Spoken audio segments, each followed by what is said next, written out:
नमस्ते दोस्तों, आज हम सीरम बिलिरुबिन टेस्ट के बारे में बात करेंगे। यह एक लीवर फंक्शन टेस्ट का बहुत ही महत्वपूर्ण हिस्सा है। नमस्ते दोस्तों, मैं हूं doctor Suresh Shinde, associate professor रोग निदान विकृति विज्ञान, PDS college of Ayurveda and research centre Nigdi, Pune.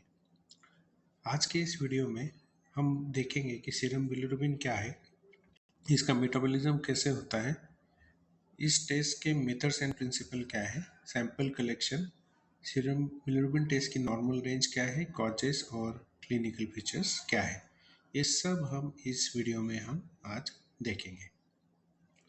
तो सीरम बिलिरुबिन जो शरीर में बनता है, ये शरीर में दो प्रकार से पाया जाता है। एक कॉन्जुगेटेड और दूसरा होता है अनकॉन्जुगेटेड बिलिरुबिन।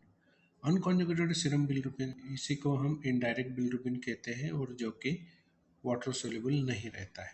और कॉन्जुगेटेड बिलिरुबिन को हम डायरेक्ट बिलिरुबिन बोलते हैं, जो वाटर सोल्यूबल रहता है।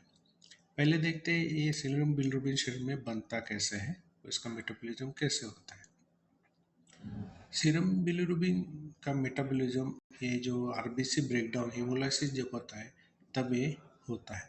इसकी प्रोसेस, जब पुराने रेड ब्लड सेल 120 दिन के बाद स्प्लीन में टूटते हैं, तब हीमोग्लोबिन से हीम निकलता है, जो बिलीवर्डिन और फिर अनकॉन्जुगेटेड बिलिरुबिन में बदल जाता है। तो इस प्रकार से ये अनकॉन्जुगेटेड बिलिरुबिन तैयार होता है। जो तैयार हुआ अनकॉन्जुगेटेड बिलिरुबिन है, ये लिवर में कैसे आता है, तो ये पानी में शरीर में घुलता नहीं। यह शरीर के या ब्लड में जो मौजूदा एल्ब्यूमिन के साथ मिक्स होता है और ये खून के जरिए लीवर तक पहुंच जाता है। इसके बाद कॉन्जुगेटेड बिलिरुबिन जो है, जब लीवर के अंदर एक एंजाइम होता है जो यूडीपीजी ट्रांसफरेज रहता है, यह एंजाइम बिलिरुबिन को ग्लूकुरोनिक एसिड के साथ जोड़कर कॉन्जुगेटेड बिलिरुबिन, जो वाटर सोल्यूबल रहता है, उसको बना देता है। अब ये लिवर में जो बना हुआ कॉन्जुगेटेड बिलिरुबिन है, ये लिवर से बाइल डक्ट के जरिए छोटे आंत यानी कि इंटेस्टाइन में भेज दिया जाता है। जो बाइल डक्ट से सेकेंड पार्ट ऑफ डिओडिनम जो है, वहाँ पे वो एम्पुलोपोटर के जरिए ये इंटेस्टाइन में आ जाता है।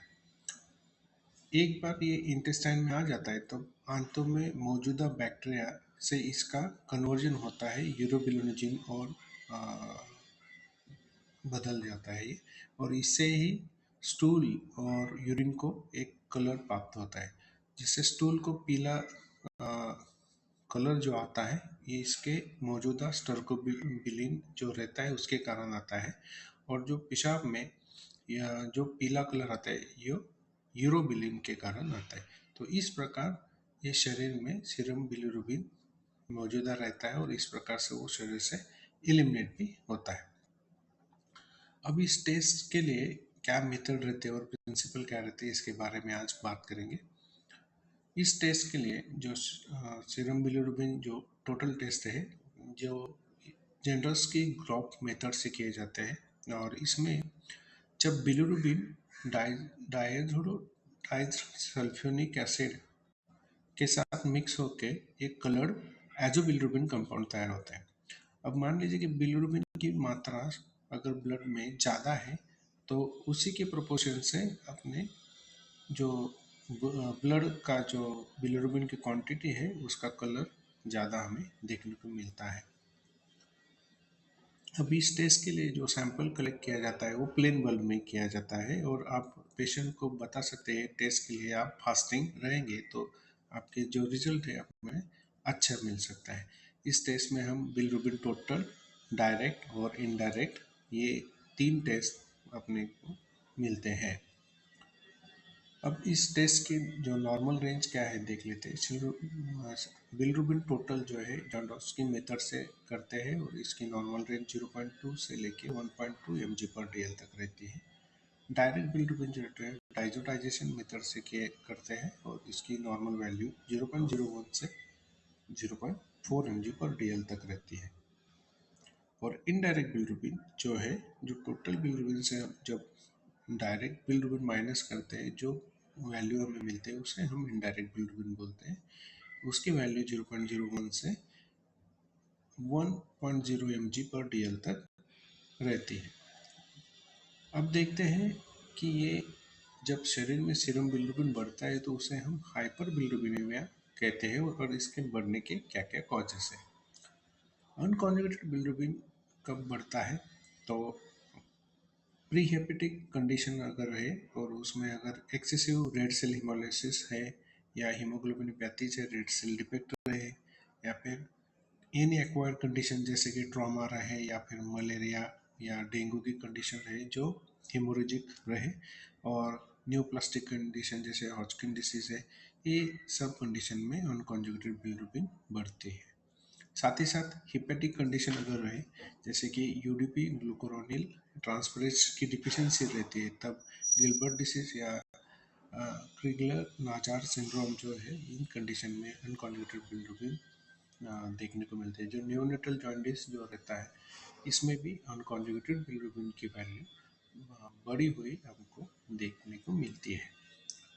कॉन्जुगेटेड बिलिरुबिन जो रहता है उसी को हम ये अलग अलग कारणों से दिखाई देते हैं, जैसे कि हेरिडिटरी कंडीशन है, ड्यूबिन जॉनसन सिंड्रोम, हेपेटोसेलुलर इंजरी जैसे हेपेटाइटिस है, सिरोसिस है, या अल्कोहलिक लिवर डिसीजेस है, या बाइल डक्ट इंजरी है। ये कंडीशन में हमने को कॉन्जुगेटेड बिलिरुबिन बढ़ा हुआ देखने को मिलता है। साथ ही साथ इंट्राहेपेटिक कोलेस्टेसिस रहे, या एक्स्ट्रा हेपेटिक ऑब्स्ट्रक्शन जैसे कि गॉलस्टोन के वजह से ऑब्स्ट्रक्शन अगर हुआ है, जो बाइल डक्ट है या बाइल चैनल्स है, जो उसके में गॉलस्टोन अटक जाना उसकी वजह से। साथ ही साथ बाइल डक्ट का कार्सिनोमा रहे, या फिर पैनक्रियाज का कार्सिनोमा रहे, और बाइल डक्ट स्ट्रक्चर रहे, ऐसे सब कंडीशन में कॉन्जुगेटेड बिलिरुबिन बढ़ा हुआ अपने को मिलता है। अब देख लेते हैं कि फिर से एक बार रिवाइज करते हैं कि किन किन कंडीशन में ये बढ़ता है। जॉइंटिस जिसे हम पीलिया बोलते हैं, इसमें ये सीरम बिलिरुबिन बढ़ा हुआ अपने देखने को मिलता है। लिवर डिसीजेस है जैसे हेपेटाइटिस, सिरोसिस, एक्सेसिव हेमोलाइसिस या डिस्ट्रक्शन ऑफ आरबीसीज, ये कंडीशन है, इसमें ये सीरम बिलिरुबिन बढ़ा हुआ प्राप्त मिलता है। साथ ही साथ कुछ ड्रग इंड्यूस रिएक्शन रहते हैं, ये या फिर बाइलरी ट्रैक में ऑब्स्ट्रक्शन रहना जिसे हम ऑब्स्ट्रक्टिव जॉन्डिस बोलते हैं। इस सारे कंडीशंस में सीरम बिलिरुबिन बढ़ा हुआ मिलता है। अब देख लेते हैं कि इसके क्लिनिकल फीचर्स क्या है।